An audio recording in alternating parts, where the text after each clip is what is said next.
Сабақтың тақырыбы Қазақтың ханы Абылай. Сабақтың мақсаты тыңдаушыларға қазақ халқының аса көрнекті саяси мемлекет қайраткері Абылай хан жайлы білім беру, Абылай ханның өмірі және қызметімен аса ірі мемлекет қайраткері, дипломат қолбасшы болғандығын ашып көрсету. Абылай хан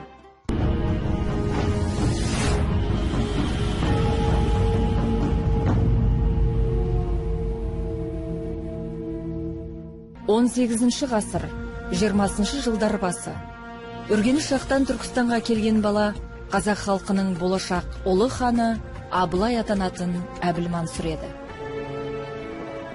Абылай ханның азан шақырып қойған аты Әбілмансұр. Алтын орданы құрған Жошының тікелей ұрпағы. Арғы атасы қазақ ордасын құрушылардың бірі Әз-Жәнібек хан. Өз атасы Уәлибақы Үргенішті билеген нағашысы Қайып ханның қолында тұрды. Уәлибақыдан Абылай туады. Әбілмансұр осы Абылайдың немересі. 18 ғасыр басында Тарбағатайдың аржағынан жоңғар мемлекеті қазақтарға тосын жорық жасады.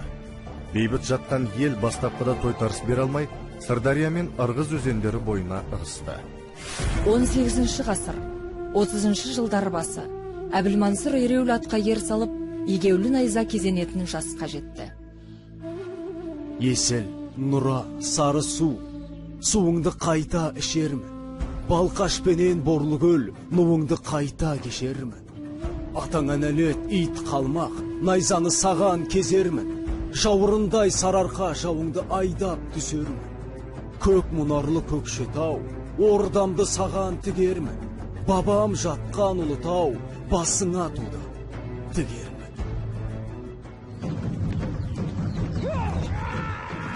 30 жылдар басында болған ұрыста Әбілмансұр жекпе-жекте қалмақтың бас батыры, Қоңтажы Қалдан Сереннің жақын туысы Шарышты өлтіреді.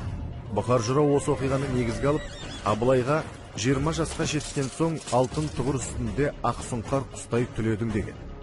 Жауға атасын ұран етіп Абылайлап ат қойған Әбілмансұр ұрыстан соң Абылай атанды. Арғы тегі белгілі болып орта жүздің сұлтаны деп танылды.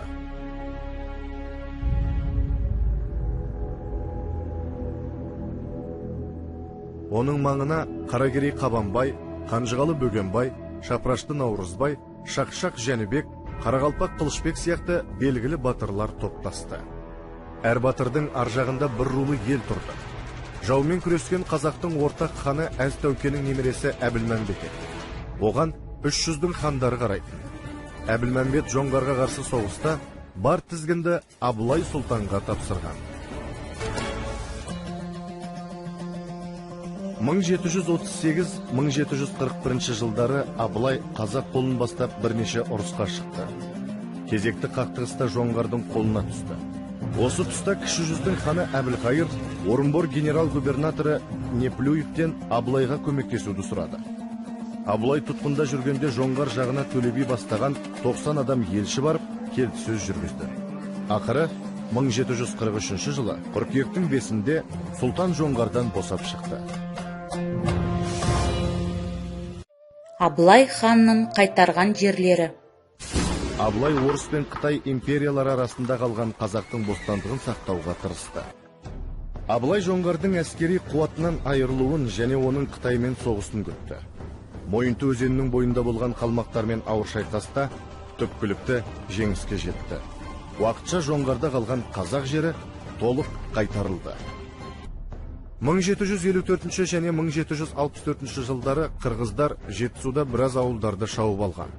Екі жолы да Абылай қарсы жорық жасап, 1755 және 1765 жылдары Іленің сол жағасын Шу бойын қайтарды. Қазақ пен қырғыздың Нарынқолдан Қордайға дейінгі шекарасын анықтайды. 1765-1767 жылдары Абылай Қоқан билеушісі Ерденбекпен соғысты.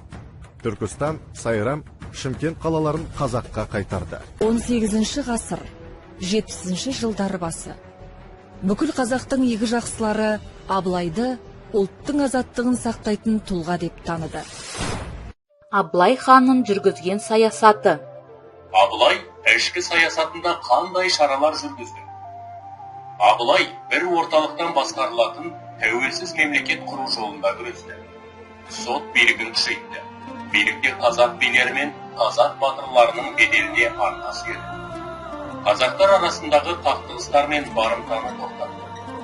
Қазақтардың егіншілікпен, балық шаруашылығымен айналысуына қолдау көрсетті. Абылай Ресейден үй салу үшін шеберлер мен егін шаруашылығының қыр-сырын үйрететін мамандар жіберуді сұрады.